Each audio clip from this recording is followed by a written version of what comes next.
নমস্কার, দেখছেন রিপাবলিক বাংলা। শুরু করছি 294। বাংলার 294টি বিধানসভা কেন্দ্রের বিভিন্ন খুঁটিনাটি খবর, সেই সঙ্গে রাজনৈতিক চাপানুতর, রাজনৈতিক সমীকরণ, সবকিছু দেখে নেব আধ ঘন্টায়। আপনাদের সঙ্গে রয়েছি আমি বিশাখা। সোমবারের পর ফের মঙ্গলবার ভোট প্রচারে বাধা দিনহাটার বিজেপি প্রার্থী অশোক মণ্ডলকে।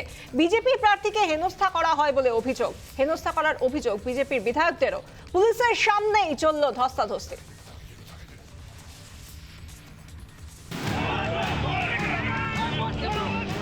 পুজো মিটতেই উপনির্বাচনের প্রচার শুরু করেছে বিজেপি, কিন্তু প্রচারে নেমে একের পর এক বাধার সম্মুখীন হতে হচ্ছে কোচবিহারের দিনহাটার বিজেপি প্রার্থী অশোক মণ্ডলকে।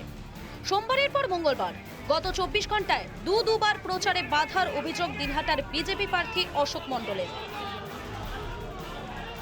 মঙ্গলবার সকালে দিনহাটার 2 নম্বর ব্লকের নয়ারহাটে নির্বাচনী প্রচারে যান বিজেপি প্রার্থী অশোক মণ্ডল। সঙ্গে ছিলেন বিজেপির বিধায়ক মিহির গোস্বামী, সুশীল কুমার বর্মন, নিখিল রঞ্জন দে, বরেন চন্দ্র বর্মন। সেই প্রচারেই বাধা দেওয়া হয় বলে অভিযোগ। যেখানে বিজেপির প্রার্থী অশোক মণ্ডল যাবে, যারা বিধানসভা কেন্দ্রে একই দিনে ঘটবে, এই ঘটনার মধ্য দিয়ে একজন বিজেপি দলের প্রার্থী হিসেবে অশোক মণ্ডল সবার কাছে আবেদন নিবেদন করবে। মানুষ সিদ্ধান্ত নেবে যে কোন রাজনৈতিক দলের প্রার্থীকে কোন চিহ্নে ভোট দেবে। পরিস্থিতি এমন দাঁড়ায় বিজেপি প্রার্থীকে ধাক্কাধাক্কি পর্যন্ত করা হয় বলে অভিযোগ। এই ঘটনায় চাঞ্চল্য ছড়িয়েছে গোটা এলাকা জুড়ে। অভিযোগ অস্বীকার করেছেন তৃণমূলের প্রার্থী উদয়ন গুহ। আমি শুনিনি যে ওনাকে কেউ প্রচারে বাধা দিয়েছেন। আমি শুনেছি যে উনি নয়ারহাট বাজারে গেছেন, সেখানে এখন বসে চায়ের দোকানে চা খাচ্ছেন।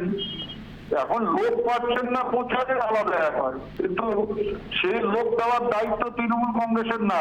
নিশ্চিন্ত মনে প্রচার করুন, কেউ কোথাও বাধা দেবেন। 30 অক্টোবর গোসাবা, খড়দহ, শান্তিপুরের সঙ্গে উপনির্বাচন রয়েছে কোচবিহারের দিনহাটায়। সেই নির্বাচনের প্রচারে তৃণমূলের বিরুদ্ধে বারবার বাধার অভিযোগ উঠছে বিজেপির তরফে। কিংশুক দত্তের রিপোর্ট, রিপাবলিক বাংলা। ইটাহারে বিজেপি কর্মী খুনের ঘটনায় মঙ্গলবার 8 ঘন্টার ধর্মঘট পালিত হলো উত্তর দিনাজপুরে। ধর্মঘটে মিশ্র প্রভাব জেলা জুড়ে। খুনের ঘটনায় তুঙ্গে রাজনীতি।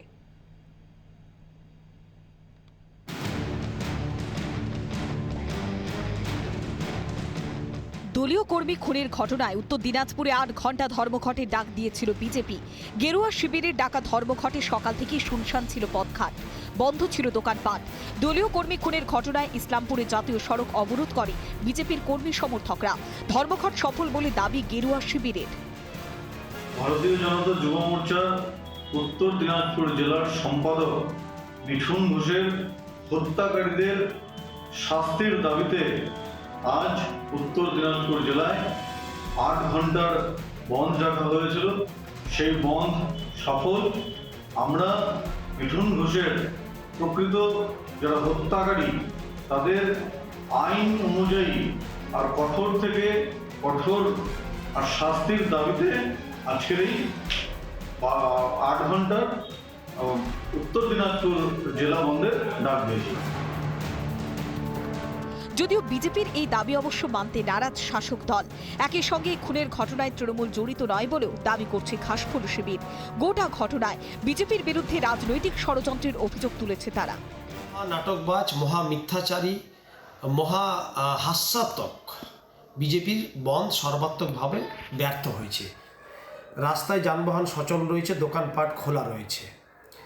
বিজেপি কর্মী সমর্থকদের রাস্তায় বন্ধে দেখা যায়নি। এই ঘটনায় মিঠুন ঘোষ সহ তার 2 বিজেপি নেতাকর্মী বন্ধু অবৈধ অস্ত্রশস্ত্রের প্রদর্শনী দেখাতে গিয়ে নিজেদেরই হাতে সে গুলিকাণ্ডে নিহত হয়েছে, তার এক বন্ধুর হাতে। এবং আমরা দেখতে পেলাম যে পুলিশ প্রশাসন দ্রুততার সহিত তদন্ত করে এক বিজেপি নেতাকর্মীকে অ্যারেস্ট করেছে এবং আসামি স্বীকারোক্তিও করে নিয়েছে সে খুন করেছে। রবিবার রাতে ইটাহারে খুন হন বিজেপির যুব মোর্চার নেতা মিঠুন ঘোষ। এই ঘটনায় তৃণমূলের বিরুদ্ধে খুনের অভিযোগ তোলে বিজেপি। সরব হন বিজেপির রাজ্য সভাপতি। ঘটনার প্রতিবাদে ধর্মঘটে সামিল হন বিজেপি নেতৃত্ব। তুষার বিশ্বাস, রিপাবলিক বাংলা।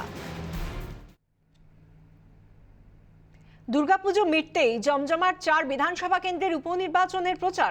শান্তিপুরে তৃণমূল প্রার্থীর সমর্থনে মঙ্গলবার প্রচার সারলেন অল ইন্ডিয়া মতুয়া সংঘের সংঘাধিপতি মমতা বালা ঠাকুর। অন্যদিকে বৃষ্টি মাথায় করেই উপনির্বাচনের প্রচারে এলাকা চষে বেড়ালেন খড়দা এবং শান্তিপুরের বিজেপি প্রার্থীরা।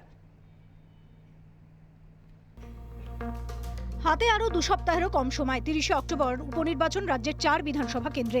দুর্গাপুজো মিটতেই তার প্রচারে ঝাঁপিয়েছেন উপনির্বাচনের 4 বিধানসভা কেন্দ্রের প্রার্থীরা।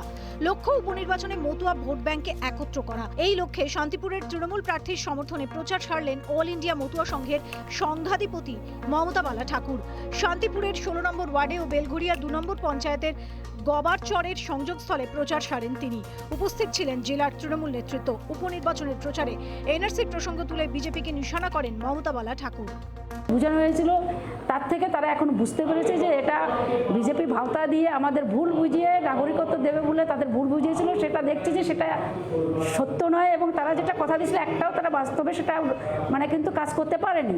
তার জন্য তারা আবার কিন্তু মাননীয় মুখ্যমন্ত্রী মমতা বন্দ্যোপাধ্যায়ের হাতকে শক্ত করার জন্য তাদের মমতা বন্দ্যোপাধ্যায়ের পাশে থাকার তারা চেষ্টা করছে।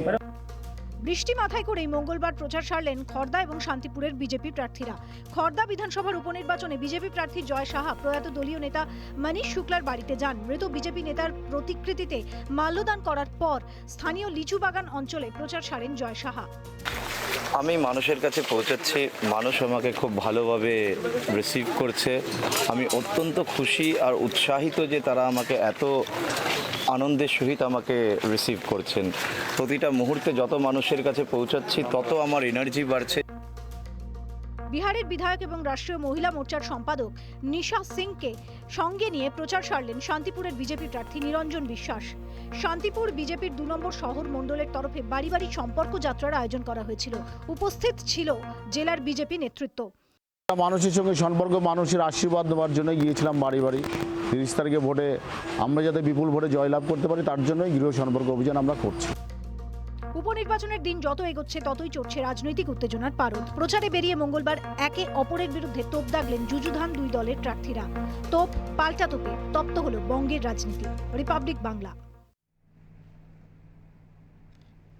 উপনির্বাচনের আগে দলীয় প্রার্থীদের কেন্দ্রীয় নিরাপত্তার দাবি। কমিশনের দরবার বিজেপির। একই সঙ্গে বুথের বাইরে পোলিং এজেন্টেরও দাবি জানিয়েছে বিজেপি নেতৃত্ব। এদিন রাজ্য পুলিশের ভূমিকা নিয়েও সরব হন বিজেপি নেতারা। 30শে সেপ্টেম্বর রাজ্যের 4 কেন্দ্রে উপনির্বাচন। পুজো মিটতেই ভোটের তোড়জোড় শুরু। মঙ্গলবার কমিশনের দ্বারস্থ হয় বিজেপি প্রতিনিধি দল। 4 কেন্দ্রে বিজেপি প্রার্থীদের কেন্দ্রীয় নিরাপত্তা দাবি জানান বিজেপি প্রতিনিধি দলের সদস্যরা। খড়দহ ও দিনহাটায় বিজেপি প্রার্থীর ওপর হামলার ঘটনার কথাও তুলে ধরে বিজেপি নেতৃত্ব। 2টি ঘটনা ঘটে গেছে, আমাদের খড়দার প্রার্থী আর আমাদের দিনহাটার প্রার্থী 2 জনকে তৃণমূলের দুষ্কৃতীরা মেরেছে, গাড়ি ভাঙচুর করেছে। আর দুটোই ইনসিডেন্টসে কি দেখা গেল, পশ্চিমবঙ্গ পুলিশ মুখ দর্শা। আমরা আজকে সিও সাহেবের কাছে 4টে প্রার্থীর জন্য সেন্ট্রাল নিরাপত্তা রক্ষীর দাবি করেছি। একই সঙ্গে বুথের বাইরে পোলিং এজেন্টদেরও দাবি জানিয়েছে বিজেপি নেতৃত্ব। সেই সঙ্গে রাজ্য পুলিশের বিরুদ্ধে রাজনৈতিক বৈষম্যমূলক আচরণের অভিযোগ তুলেছে বিজেপি। কি কোভিড সময়ে যারা রাজনৈতিক দলের কর্মী আছেন, যারা পোলিং এজেন্ট হবেন, তারা প্রিমিসেসের বাইরে বসুন আর শুধু ভিতরে 5 জন থাকবে, 4 জন যে পোলিং পার্সোনাল আর 1 জন যে ভোটার। এর বেশি যাতে ভিতরে এলাউ করা হয় না। ভারতবর্ষের সমস্ত স্টেটে কোনো পোলিং এজেন্ট, কোনো রাজনৈতিক দলের কোনো ভিতরে কেউ বসে না, কেন এখানে ভিতরে গিয়ে তাদেরকে শাসানো হয়। যদিও বিজেপির অভিযোগ অবশ্য মানতে নারাজ তৃণমূল। হাতে আর দিন কয়েক, 3 পর্বে উপনির্বাচন মেটার পর বাকি আর 4 পর্ব।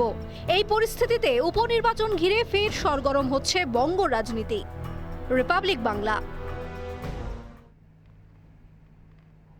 আসানসোলের সাংসদ পদ থেকে ইস্তফা বাবুল সুপ্রিয়র। সাংসদ পদ থেকে পদত্যাগের দিনই তৃণমূলে যোগদান প্রসঙ্গে বাবুল সুপ্রিয়কে নিশানা শুভেন্দু অধিকারীর। পাল্টা রাজ্যের বিরোধী দলনেতাকে তোপ বাবুল সুপ্রিয়র।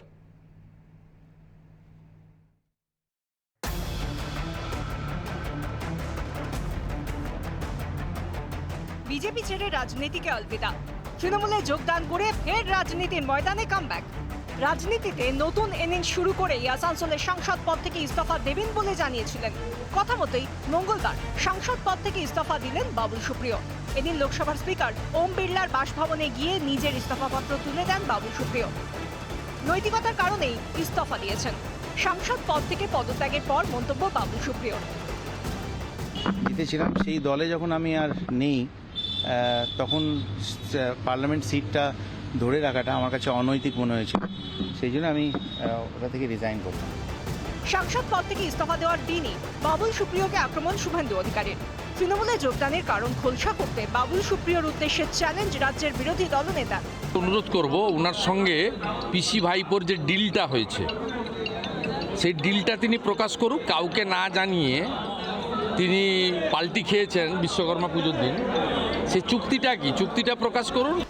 পাল্টা শুভেন্দু অধিকারীকে তোপ বাবুল সুপ্রিয়র। নৈতিকতার প্রশ্ন তুলে রাজ্যের বিরোধী দলনেতাকে নিশানা তৃণমূল নেতার। শুভেন্দুবাবু কি বলছেন সেটাকে আমি কোনো গুরুত্ব দিতে চাই না, কোনো রিয়াকশনও দিতে চাই না, কারণ আমার বিরুদ্ধে কুশপুত্তলিকা দাহ করার মিছিলটাও ওনাকেই লিড করতে হবে, সেটাই ওনার চাকরির মধ্যেই পড়ে। কাজে আমি কিছু মাইন্ডও করছি না, উনি ওনার যা মনে আসছে উনি বলতে পারেন। তবে নৈতিকতার কোনো জ্ঞান যেন শুভেন্দুবাবু আমাকে কেন কারোকেই যেন না দেন, কারণ সেটা করতে গেলে কিন্তু ওনাকে ওনার বাড়ির অন্দর থেকে মানে জ্ঞান দেওয়ার পর্বটা শুরু করবে। রাজনীতিতে বাবুল সুপ্রিয়র নতুন ইনিংস শুরু থেকেই আসানসোলের সদ্য প্রাক্তন সাংসদের রাজনৈতিক অবস্থান নিয়ে জারি চর্চা। সাংসদ পদ থেকে ইস্তফা দেওয়ার দিন ফের সংবাদ শিরোনামে বাবুল সুপ্রিয়। শুভেন্দু অধিকারীর নিশানা। পাল্টা বাবুল সুপ্রিয়র জবাবে ফের একবার তপ্ত হলো বঙ্গ রাজনীতি। রিপাবলিক বাংলা। দুয়ারে রেশন প্রকল্প চালু করা সম্ভব নয়, স্পষ্ট বার্তা রেশন ডিলার জয়েন্ট ফোরামের। গণকনভেনশনে বার্তা ডিলারদের, দুয়ারে নয় দোকানে রেশনের বার্তা ফোরামের।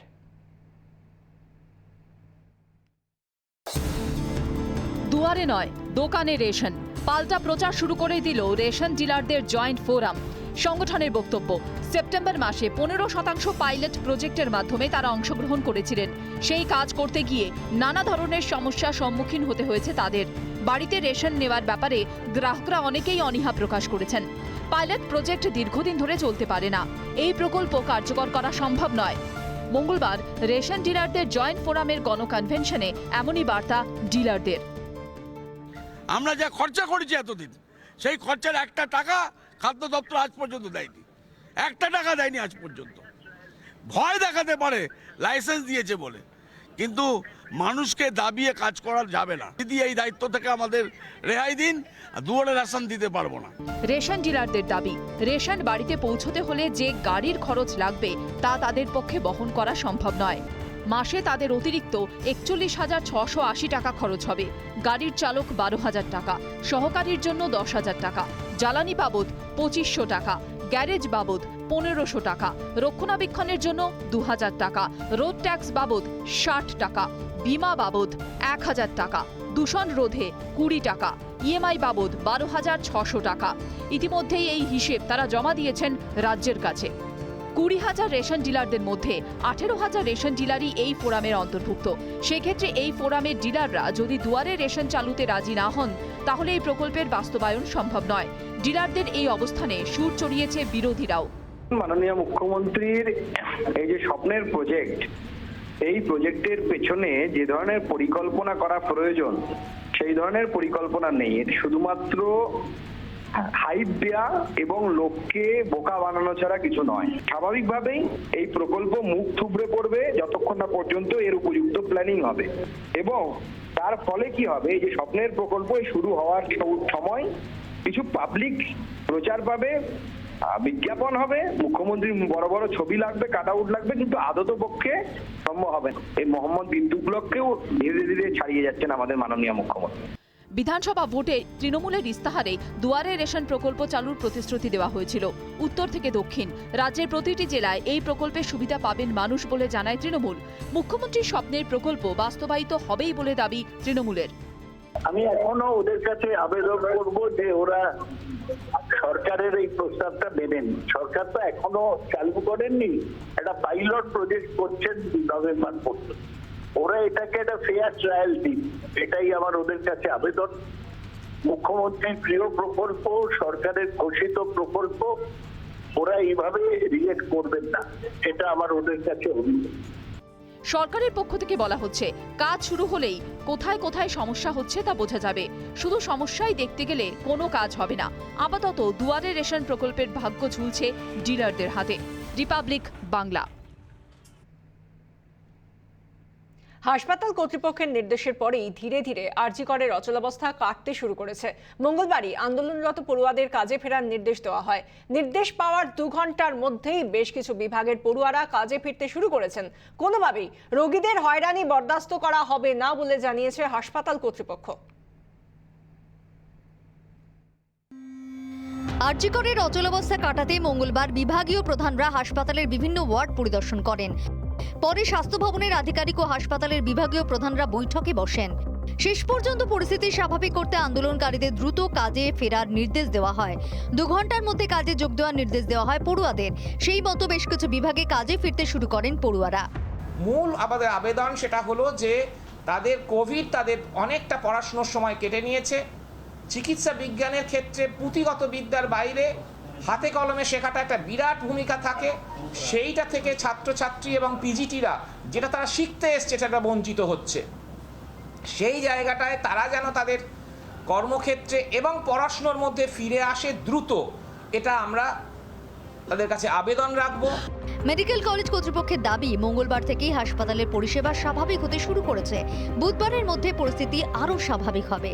আমরা যেটা আজকে সারাদিন, গতকাল থেকে আজকে সারাদিন যেটা চেষ্টা করেছি যাতে post graduation student first year, second year এবং থার্ড ইয়ার যাতে কাজে জয়েন করে, এবং আজকের outcome already medicine department join করেছে, সার্জারি 100% জয়েন করেছে এবং অর্থোপেডিক্স জয়েন করেছে, গাইনি অবসের মেজরিটি জয়েন করেছে শুনলাম।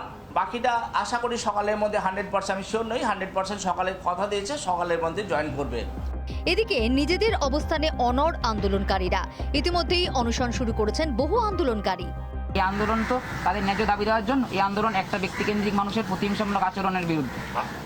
এই প্রশ্নগুলো আপনার অথরিটি করুন, কেন আজকে হাসপাতাল অবস্থা এই জায়গায় এসেছে? আপনারা কাজ করছেন না করছেন? আমরা অবশ্যই কাজ করছি, কাজ চলছে। আপনি ওয়ার্ডে গিয়ে এখনো দেখুন কাজ চলছে। তার মানে আপনাদের কর্মবিরতি নেই? কর্মবিরতি কোনো অফিসের কর্মবিরতি নেই। কবিতা কিন্তু শেষমেশ এই যে ইগো ক্লাশ বা এই যে মানবাভিমানের পালার মধ্যে দাঁড়িয়ে রোগীর পরিজন এবং সাধারণ মানুষকে কিন্তু আখেরে ভোগান্তি শিকার হতে হচ্ছে। কবে পরিস্থিতির বদল হবে সেই প্রশ্নই কিন্তু তুলছেন রোগীর পরিজনেরা। ক্যামেরায় সৌমনাথ পালের সঙ্গে সচিন রক্ষিত, রিপাবলিক বাংলা, কলকাতা।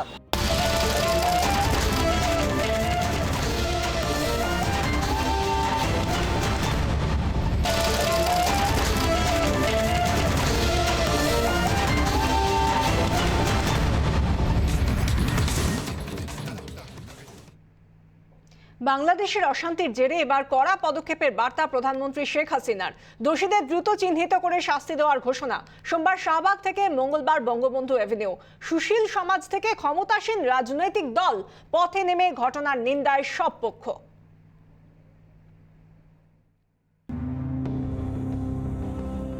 বাংলাদেশের সংখ্যালঘুদের উপর আক্রমণ নড়িয়ে দিয়েছে সেই দেশের সুশীল সমাজের একাংশকে।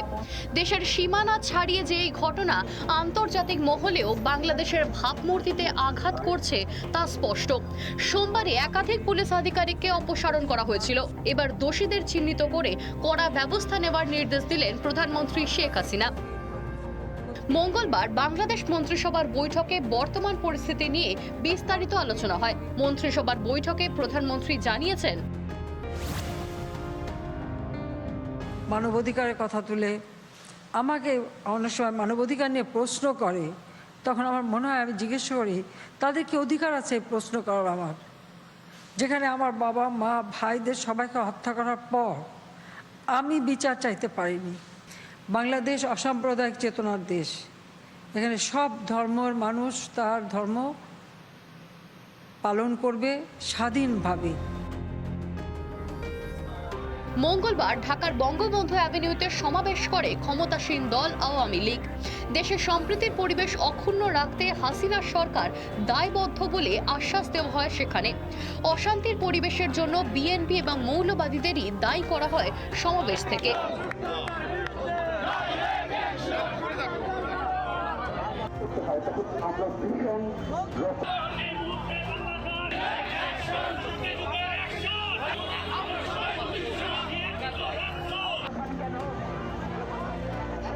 ইতিমধ্যেই ঢাকার শাহবাগে প্রতিবাদ মিছিল করেন বাংলাদেশের সুশীল সমাজের একাংশ। প্রতিবাদ মিছিলে অংশগ্রহণ করেন ঢাকা বিশ্ববিদ্যালয়ের পড়ুয়ারা। দেশে সাম্প্রদায়িক অশান্তির জন্য মৌলবাদী গোষ্ঠীকেই দায়ী করা হয়। মিছিল থেকে একাধিক দাবিও উঠেছে। যা কিছু ধ্বংস করা হয়েছে সব সংস্কার করতে হবে। হামলায় জড়িতদের চিহ্নিত করে শাস্তি দিতে হবে। সংখ্যালঘু ট্রাস্টের আধুনিকীকরণ করতে হবে। জাতীয় বাজেটে সংখ্যালঘু উন্নয়নে 15% বরাদ্দ করতে হবে। সব মিলিয়ে বাংলাদেশের বিভিন্ন মহলে সাম্প্রতিক ঘটনা নিয়ে নিন্দার ঝড় উঠতে শুরু করেছে। আন্তর্জাতিক মহলে দেশের ভাবমূর্তি অক্ষুণ্ণ রাখতেও উঠে পড়ে লেগেছে বাংলাদেশ সরকার। রিপাবলিক বাংলা।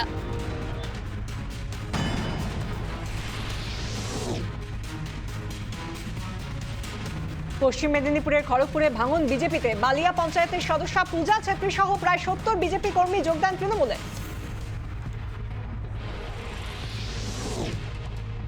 বৃষ্টিতে বিপর্যস্ত উত্তরবঙ্গ। মিরিক কালিম্পংয়ে নামলো ধস। কালিম্পংয়ের লাভার কাছে ধসে একটি গাড়ির ওপর গাছ ভেঙে পড়ে মৃত্যু হলো একজনের।